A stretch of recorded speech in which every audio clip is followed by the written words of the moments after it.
Служба в правоохранительных органах не предполагает гендерного распределения. Мужчина или женщина, ты обязан нести службу отважно, принципиально, без оглядки на собственную выгоду. Леди в погонах – это, безусловно, непросто. Но инспектор штаба ОМВД Люба Добриева и инспектор по делам несовершеннолетних Зара Нальгиева справляются с успехом. К 300-летию полиции России репортаж Заремы Ивлоевой.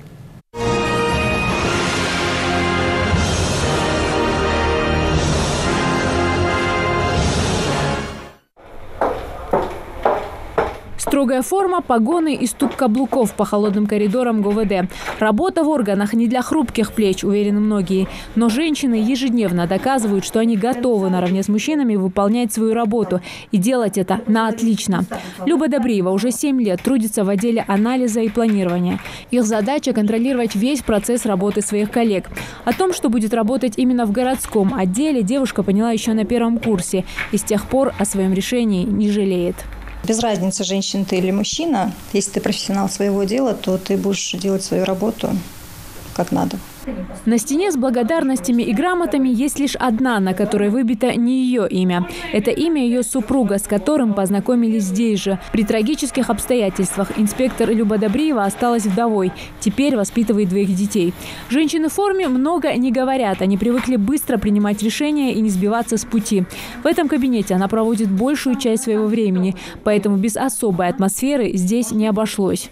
Когда мы переехали в это новое здание, это было в 2013 году, в конце года, у меня был один прям пустой кабинет, один стол, одно кресло мне выделили, и все.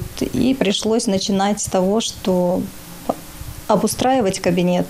Сначала цветами, а потом уже и техника пошла, как говорится. И с тех пор все свое свободное время я уделяю уходу цветам. Я с ними отдыхаю. Пока коллега из отдела планирования разводит оранжерею и занимается бумажной работой, Зара Нальгиева пытается посадить семена надежды на счастливое будущее в сердца детей из неблагополучных семей.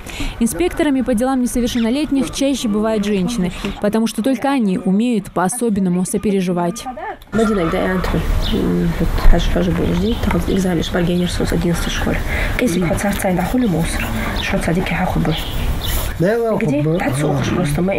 У семьи Шаулиевых плачевное положение. Оба родителя – инвалиды, дом обветшавший, финансовое положение затруднительное. Тяжелая жизнь сказалась и на психологическом состоянии ребят.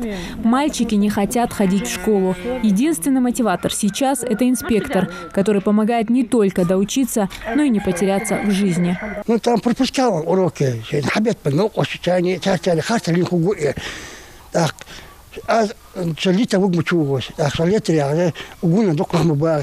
Несколько раз в месяц инспектор навещает все подопечные семьи, у каждой из которых своя трагическая история или трудные дети. Для многих из них эти женщины в формах – единственный источник света.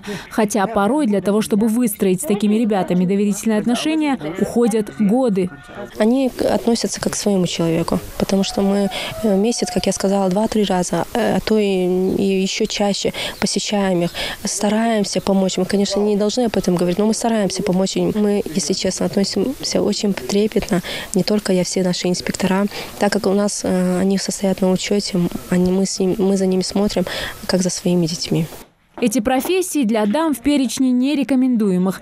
Но это всего лишь стереотип, который разбивается о неравнодушие и любовь к своему делу. Сильный характер и тонкая женская натура в тандеме принесли нашим героиням успех в нелегкой профессии. Зарема Ивлоева, Адам Далаков, Новости 24.